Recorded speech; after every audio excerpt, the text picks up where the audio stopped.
Big ideas start with a spark. At Tassi's, we use that spark to ignite the fire in ourselves and our kids.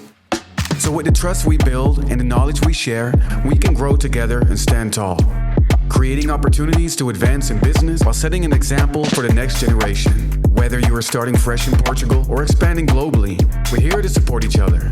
This is more than a network. We are a community that sets the examples for the leaders of tomorrow. Some of you are in school, all of you have been in school, some of you lecture in schools. So my question is, what is the purpose of school? Yeah, I believe the purpose of school is really to help create a holistic environment for students to grow and develop. We want to establish the human connections that are going to create this longevity of learning for students in their life to come. Okay, thank you. Well, very much in line. I believe that schools, college, anything, before was to show you something. Now it is mostly to create the will to learn. So first of all, thank you for having me here and great to meet all of you. For me, I'll speak from the point of view of, I didn't enjoy school growing up, but my kids seem to be enjoying it. They unfortunately don't go here, but they go to a school in Lisbon. And I think school, particularly when I think about what school should be, if you think of the purpose of school, I think it's about inspiring someone, particularly today in the world where access to knowledge is becoming easier. It's available for everybody. So I think as educators, if we can inspire kids to achieve whatever they can according to their capabilities and interests, I think school is a safe place to do that. That I think would be, if I were to define school again, that's how I would do it. Ms. Michaels, and please don't start by saying you didn't enjoy school. No, I go to Portugal. I love school. But I think the most important aspect of school is teaching students how to learn and want to learn. I think the biggest takeaway that I've had in the last 10 years going to school is the fact that throughout my stages of life, I've wanted to learn, been curious, and had the urge to think critically, and I think that's what is the most important part of education. Great, thank you, and we'll come back to that point.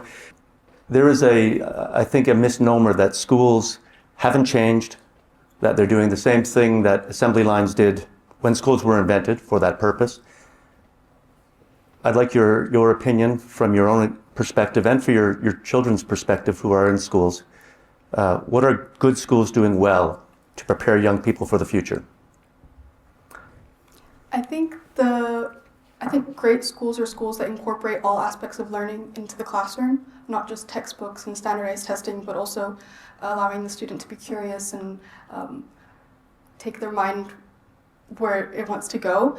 And I think it all stems from the teachers and the educators, and I think the best educators are the ones that will progress with the times and aren't afraid to adapt their ways of teaching to fit either the students or the generation, and the ones that are the most inspiring to their students.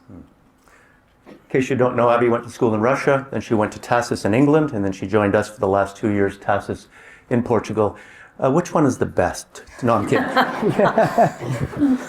That's not a question, sir. Critical thinking. She was paid to say that, of course.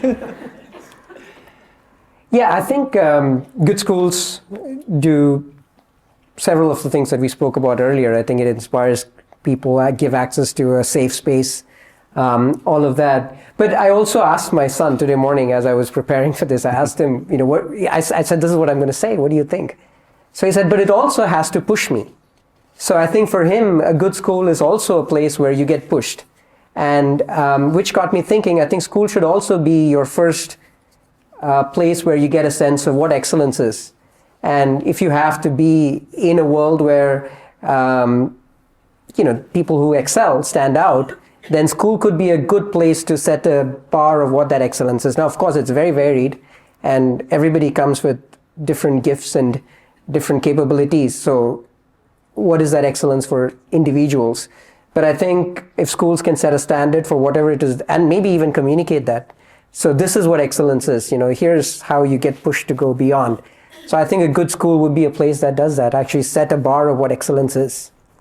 So I'm curious, everybody on this stage has had a pretty successful career. Maybe not me. But the question I have is, when you said you didn't like school, you stayed in school, you were successful, I assume. What part of it did not resonate with you? The actual education part of it, you know. Oh, that's it. because at least the school that I went to, I studied in India. I grew up in a small village, actually. And of course, the challenges were different because there were 70 of us in our class. So we're very privileged in the world that we live in right now. But there, of course, it was just, you just have to study so much. And honestly, I don't know, when I look back, how much of what I studied I ever use. Probably the one thing that I got really good at, which is probably to your question, how did you end up being successful, is that it just gave me this ability to power through. When there's a lot to do, you just have the ability to keep going. So that the school that I went to did a very good job with. But I think there are easier and happier ways to achieve that, which makes kids just feel better and enjoy the process, as opposed to, if that's a skill to learn, which I think is a very important skill to learn, I think there's an easier and a more pleasurable pathway to get there. 70 students in one classroom. That's unbelievable. I don't know if anybody's seen that. Has anybody else experienced that? Well, our teachers complain when we put 60 in a room. Yeah. The question was, what are good schools doing well to prepare young people for the future? So I don't really know around schools, but this is a question we've talked around in both University Autónoma. I know it's a very difficult name to say, and at IE, where I'm in the board of the business school, and this is something that we've been thinking, like, how do we make it good? And just to make an exercise, how many of you have heard about case studies or work with case studies? Can you raise your hand? All right, well, I can't see many of you. How many of you do think that it's an obsolete way of learning? Anyone? Okay, just one hand. Well, I believe that case studies have been way long an obsolete way of learning, and actually they still are used in every single university.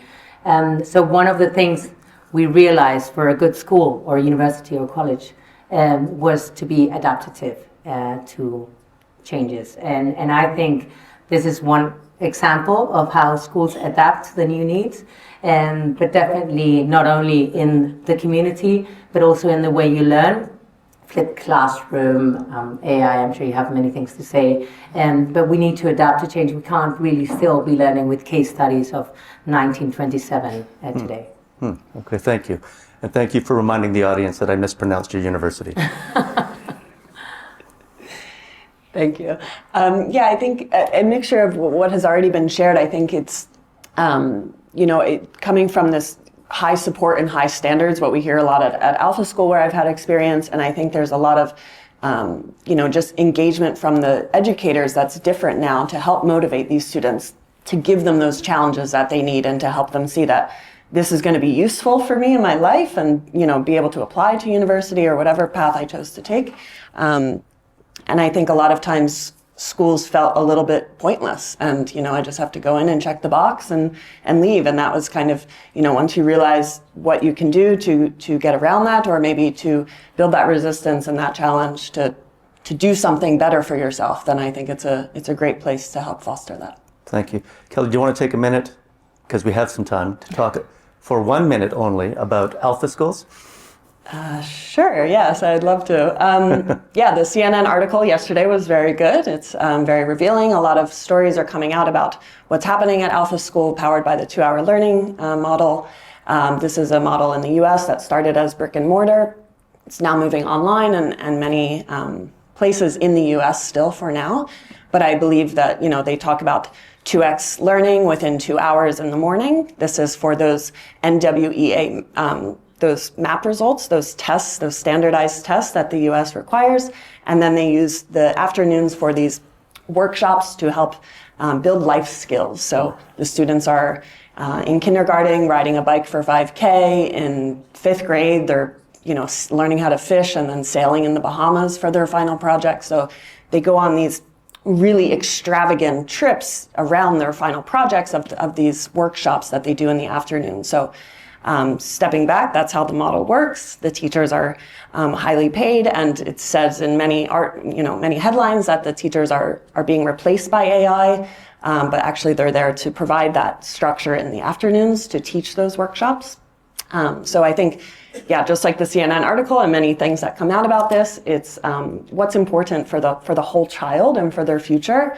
Is it to get 2x on our tests in 2 hours and then to have these extravagant experiences?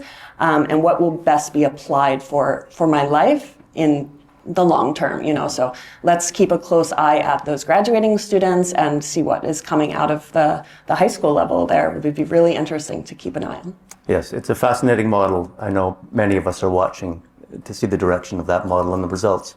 Yeah. Follow-up question. When the 5-year-old kindergarten students ride their bikes for 5 kilometers, do they come back? Yes, yes, they do. All right. The follow-up question to what are good schools doing, the follow-up is what should schools be doing less of in the future? And we're going to mix it up. Whoever wants to speak can jump in. I can speak from personal experience, having been to 6 different schools around the world. The schools that I find make my day very tedious and long are the ones that stick to one way of learning and just to the exam. I'm doing the IB diploma program, and I love it because while it is an exam board and you do take standardized tests, it's also a way of thinking, and it's teaching a student how to think and how to analyze and think critically. And I think the schools that I've been to that just teach to one curriculum and you ask a question that goes outside the syllabus and you're told you don't need to know that, it becomes very tedious, and a lot of students don't learn the best way in that sense. And to kind of add to that, if students all learn in very different ways, and I'm sure all of you have different strengths and weaknesses, or your children or something, and I think that when schools don't acknowledge that or push it aside or don't help and aren't focused on the student and aren't student-centered, then that's when it really becomes an issue, because the student's put second, and then you can't learn. Thank you, Abby.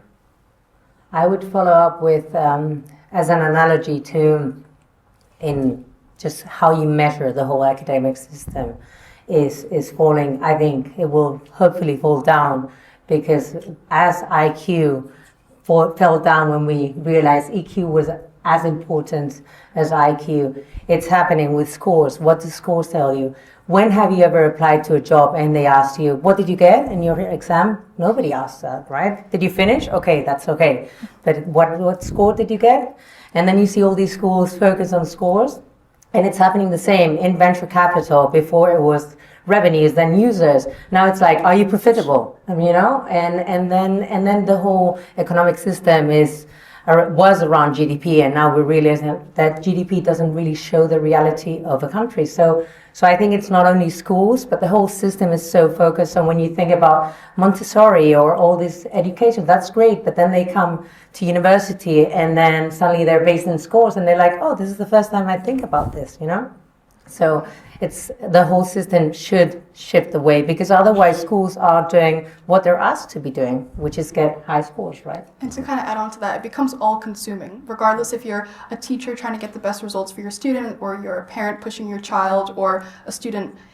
It becomes all overwhelming and consuming, that it's no longer about the learning, it's about getting the grades. And it becomes impossible to learn, because all you're focused on is, what is someone else getting? What is the grade boundary? And I think it becomes, it's a tedious way of learning, right? It's not actually learning. Like you said, how much of this am I actually going to take into my life? I hope I'll learn some of it, but most of it I'm probably never going to use again. But it dictates whether I have an A or an A*, or a 7 or a 6. So I completely agree. I'm just going to give one example from last year. My youngest son, who is actually great in reading people, he was doing homework, and I see him highlighting some phrases, and I'm like, why are you doing that? He's like, oh, because my teacher loves this, so I'm doing it because she's going to give me exceeding, So, but is that really what you need to learn? I mean, it's great because he's focused on what they like, but is that the important thing of the whole concept, or is it what he wrote? Mm-hmm. Sorry if we're going to let you speak. Well, you may not say that when he gets a job as a professional highlighter, but... Exactly. Yeah, I think we see a lot of focus on outcomes instead of the output. I would like to see the introduction of new technology help to, teach us all the steps that it took to get to that level and to that outcome, and to see why it matters and what's the important part and where did I get lost in those steps to help me get to that endpoint. Mm-hmm. Yeah, I think nothing more to add. Yeah. That philosophy that you've all explained, and certainly Abby highlighted, is why we didn't introduce grades at this school until high school. Of course, in high school, there are different drivers, including universities, that demand those things. But it reminds me of the famous saying, not everything that is important can be measured, and not everything that can be measured is important. And we have to keep that in mind while we're still trying to evaluate how much learning has taken place. But that's difficult to do in all areas with a pencil and paper or a piece of technology. So that leads to the next question. Name a couple, 1, 2, or 3, of the most important skills young people are going to need in this brave new world and the future that we're embracing. Yeah, I could go with that. So I think, again, building on what I thought about earlier, which I said earlier, I think the access to information is now becoming more and more, when internet happened, information became very available, but now you could actually learn stuff. Even the ability to learn things is becoming easy, right? With AI and the tools that are out there. So I feel that there is a shift that is possible but especially kids, and I can see my kids doing this as well, that they just want to consume content, or technology. So one skill, so now to go back to the skills, one I think is changing that mindset from just blindly consuming stuff to have the confidence that you could be a creator, right? So I think earlier technology was a barrier. Unless you had a computer science degree, I have a computer science degree, unless you had that, you couldn't build things. But now the ability to build things, launch things is much faster. So I think if kids can have that mindset and confidence that you can actually pick a problem in the world and solve it pretty quickly, that's possible. I think that's one skill or a mindset. Another one is, I think the theme that you spoke about earlier, which is that as things are becoming everything, I really think that everything that can be automated is going to be automated in a hurry. And we're already seeing that, which means across functions, be it marketing, finance, of course, technology, engineering, things are getting automated. So then what is going to be the skill that is useful? So to a large extent, the things that cannot be automated are things like, how do you build trust? How do you have a conversation? How do you build consensus? How do you have a conversation with another human being? And I think, because finally the problems that you're solving are for human beings, at least 90% of the problems that we try to solve for. But I feel that there's a real lack, particularly when we hire young people in our office, in our company, especially if they've just gone through college and little part of undergrad to high school through COVID. I think they are really struggling, being in a position where, you young people come out and then they're not able to work with others, and that is a challenge. So that would be the second thing. And the last thing would be about this thing about being able to get up, right? Because that's the nature of life, that, and no amount of AI and technology is going to solve that problem for you, that you will hit, and right now that instant gratification is so much that, all right, I press this button, I write this prompt, I do this vibe coding, and then this website comes up, but it doesn't work, and I give up. So I teach kids now. I teach every last quarter, every week. I run a course where I bring kids to build things. But what I find happening is that after the first attempt, they get something beautiful, because that's the world we live in. It's so easy to build something, but then something doesn't work, and then after like 2 hours, they give up. But when we did coding, to actually build what you built, it took 3 months. It took 6 months. So that aspect of, all right, you got to keep going. So that would be the sort of the third aspect of resilience. So to summarize, creativity and entrepreneurship, the interpersonal skills to work with others, and then fortitude or tenacity to stay with it. That's 4, by the way, but we'll give that. He's an overachiever. Yeah, after that. I was just thinking right now, last week I had this conversation actually, and that was with Anna, who's the founder of Teach for All. And the skills that came out, which were, of course, critical thinking and resilience, are actually less important than what you said. And I was just thinking that the last board we had of the at the university, we were focusing on what is problematic for us. Since COVID, actually, emotional ability is one of our problems. So we passed, just to give you numbers, from one notice of intent of suicide per term to 3 per month. Those were the ones that were reported to us. It doesn't mean that it's what's happening in everyone's head. There might be much more. And the other fact was that people leave university thinking, what master am I going to study? Which is great for companies like IE, but truly it is a thing that we are still so ashamed, so insecure of ourselves to actually go out to the world that we want to be secluded by a community, a structure, because we feel safer. So those are 2 great points, definitely. We had a speaker here a few weeks ago, Jenny Anderson, who talked about her book, The Disengaged Teen, and about the pressure on young people today and the incidence of mental health challenges, to pick up on your theme. Yeah, from the findings of Rebecca Winthrop from the Brookings Institute, she talks a lot about prepare, prosper, and protect.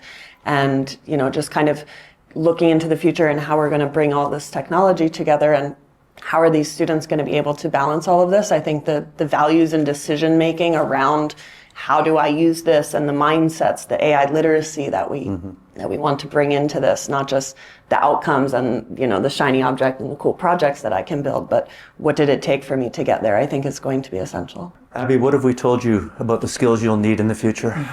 I've been told to be able to read and do some algebra, which I have not been able to figure out yet.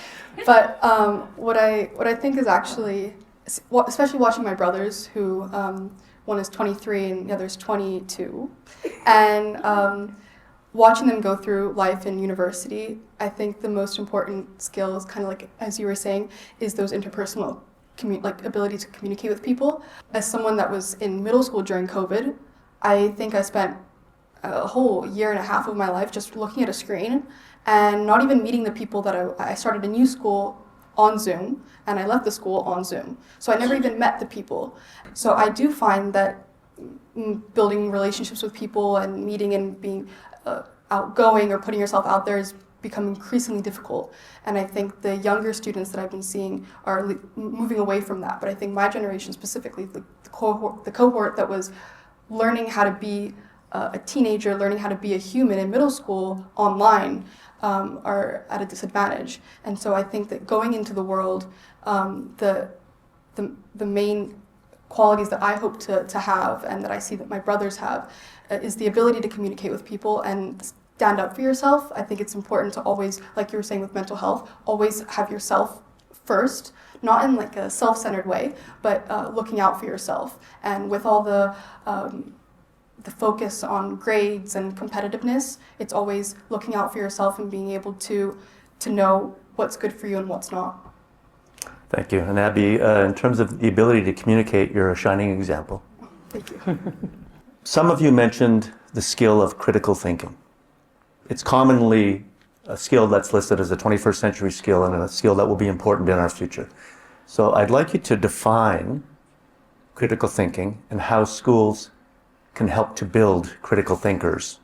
I've got a great example because we just started one. So one of the problems that schools find and universities is the use of AI, right? Everywhere. So what before we would be given as homework or as a work in general was things that now AI is done directly, right? So, summarizing, synthesizing, writing, explaining and everything. And this is really well done. So actually I was asked to do a syllabus a few weeks ago for a new program, and AI did it so much better than I would have ever done myself, right? So now what we're doing, or what we are starting to do, is actually teaching students to see the flaws of AI.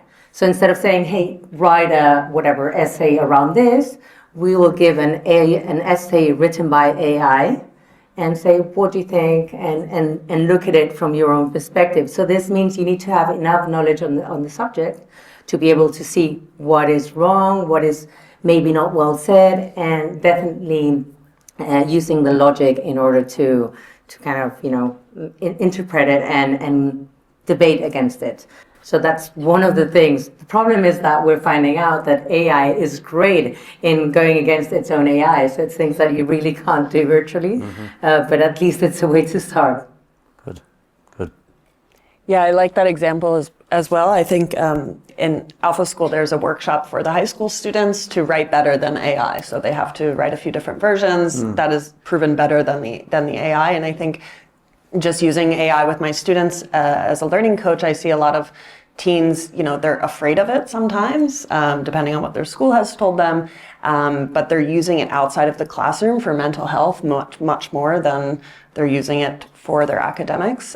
So I hope that we would see that balance to help them to enable all of those critical thinking skills to be able to use that for, brainstorming. I don't ever recommend it for the in-between of the writing, but, the summarizing review and the feedback at the end, and create those tighter feedback loops with technology to help them to see all those differences and set those higher standards for themselves. So, Thank you, Kelly. You've anticipated my next question, unfortunately, but we'll forget that. Arjun? Yeah, so I think what I found, so I've, at least in my business, we don't actually teach kids, we work with adults, but in the last 9 months, I've been teaching kids. Like personally, I've been teaching kids. And what I've actually found is kids are actually incredible at critical thinking, far beyond what I thought they're capable of doing. And the reason I came to that conclusion was, so in my program, I let them pick whatever project that they want, and then they can use AI to solve it. So the kind of problems that they picked were things like, a couple of kids worked on drugs in schools. Now, I never thought that this was a problem, and the way they actually thought about solving it is like deep critical thinking, and these are 14-year-olds. And there are many examples. I've got 10, 20 projects, and each of them, they've exhibited tremendous critical thinking. So I think the challenge is not so much about how do you build it. I think they have it. For me, what I've observed was it's about how do you help them discover a problem. How can, they're not very good at framing the problem. So as an adult or as a parent, as a teacher, as an educator, can you help them frame that problem? Because the tools, then they have it and they know it far better than we do. Like the kind of solutions that the kids came up with were things that I could not imagine. And because they know that world a lot better. So I was super impressed. And what AI now lets you do it, you can bring those ideas to life.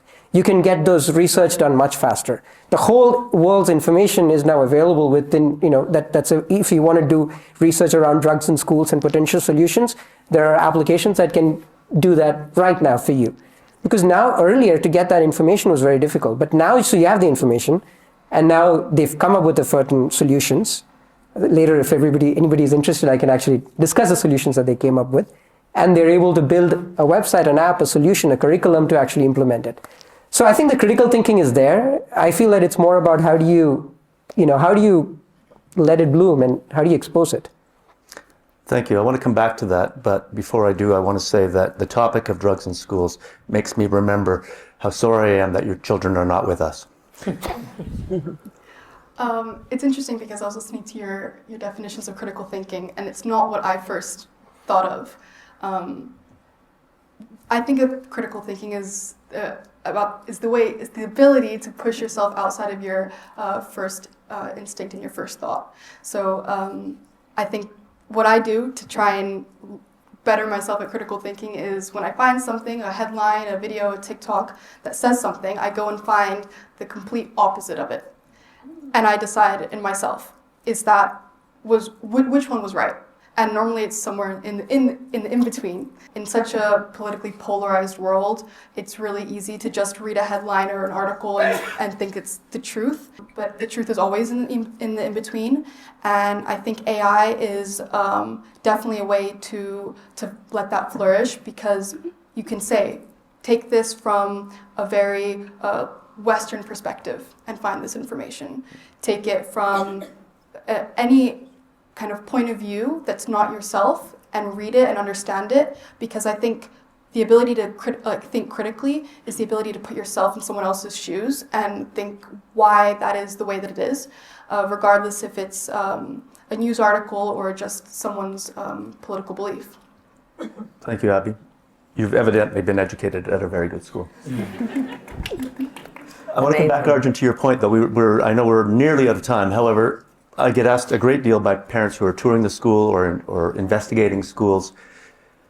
If we spend a lot of time just teaching knowledge rather than spending our time teaching skills that kids would need. And I say and would argue that those do not exist in a vacuum. You have to have knowledge to apply the skills you have. Nobody wants us to have a surgeon who's adept with a knife but doesn't know the body parts, or an accountant or a lawyer or a pilot. The body of knowledge that you need to apply your skill is still important, even though it's ubiquitous and available perhaps in an instant. Calling something on Google is not the same as knowing it. Last question. Should students use AI, and if so, how and when? You've already started us down the road, Kelly, so I'm going to let you go first. We have, I'm told, 30 seconds each. Great. So to add on what I already said, I think they should use it more and use it more for the feedback loops, for the end part, to help them decide what is the highest standard, what is the best answer that they could have come up with. I think it's not only about using a chatbot as well. There's so many other tools. I'll pass it on before I keep speaking. Well, if they don't, they're going to be way behind. So there's no choice. They just need to know how to use it correctly and for the purpose that they need in the moment. Okay. Do you have an age suggestion? You can start whenever you want. Okay. So I think they're already using it. I don't think there's a question of, like my daughter is 10, she's already using software that enables her to color and paint and build things faster, right? So, my son is using it to compose music. That's all using AI. It doesn't necessarily have to be on how to do something with your education. So they're going to use it. So I think at least for me, what I believe as an adult and what I think as I'm doing as a parent is to help them understand the possibilities as well as the limitations and the dangers. And that education is, I think, what we should give them. But I'm completely okay with any age, actually. Okay, thank you. Abby, you have the last 30 seconds. It won't take you long because I know you don't use AI. Of course.